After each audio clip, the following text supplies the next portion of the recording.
उत्तर प्रदेश के गोरखपुर में शाहपुर का जेनियस बॉटल हुक्का बार सेक्स रैकेट का अड्डा निकला।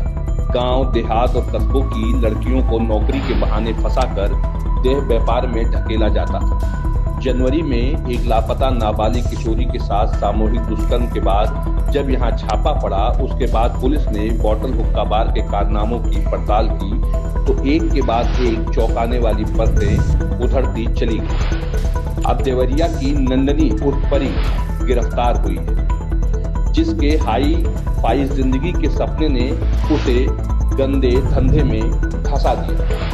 मोटी कमाई के लालच में नंदनी भोली भाली लड़कियों को जाल में फंसाकर जिस्म फरोशी के खेल में फंसाने लगी। पुलिस पूछताछ में उसने बताया कि शहर की कई कॉलोनी, कोठी और इमारतों के फ्लैट्स में उसने रातें गुजारी हैं। सेक्स रैकेट का मास्टरमाइंड अनिरुद्ध ओझा था, जो अपनी पत्नी के साथ मिलकर देह व्यापार का गोरख धंधा चला रहा था। अनिरुद्ध को पुलिस पहले ही जेल भेज चुकी है, लेकिन नंदनी उसके झांसे में आकर कैसे लड़कियां सप्लाई करने लग गई, ये जानकर हर कोई दंग रह गया। नंदनी के मुताबिक उससे पहले रेशमा इस धंधे में एक्टिव थी। रेशमा की चमक दमक भरी जिंदगी, महंगे मोबाइल, गाड़ियों में सैर देखकर वह आकर्षित हो गई। उसने रेशमा से दोस्ती गांठ ली और रेशमा ने उसे अनिरुद्ध ओझा से मिलाया। दौलत की भूखी नंदनी ने गंदे धंधे के लिए हामी भर दी। नंदनी ने बताया कि पिछले साल जुलाई में रेशमा ने उसे अनिरुद्ध ओझा से मिलवाया। इसके बाद मेकअप करके कई फोटो अनिरुद्ध ने खींचा। उसने बताया कि सुंदर चेहरा होने की वजह से परिवार वाले नंदनी को प्यार से परी बुलाते थे। हालांकि अब नंदनी को पछतावा भी है। वो मानती है कि रुपए के लालच में बड़ी गलती हो गई। नंदनी ने पुलिस पूछताछ में बताया कि 18 साल की उम्र में उसकी शादी हो गई थी। शादी के कुछ दिन बाद पति से विवाद हो गया और वह देवरिया आ गई। देवरिया में वह अपने घर में रह रही थी।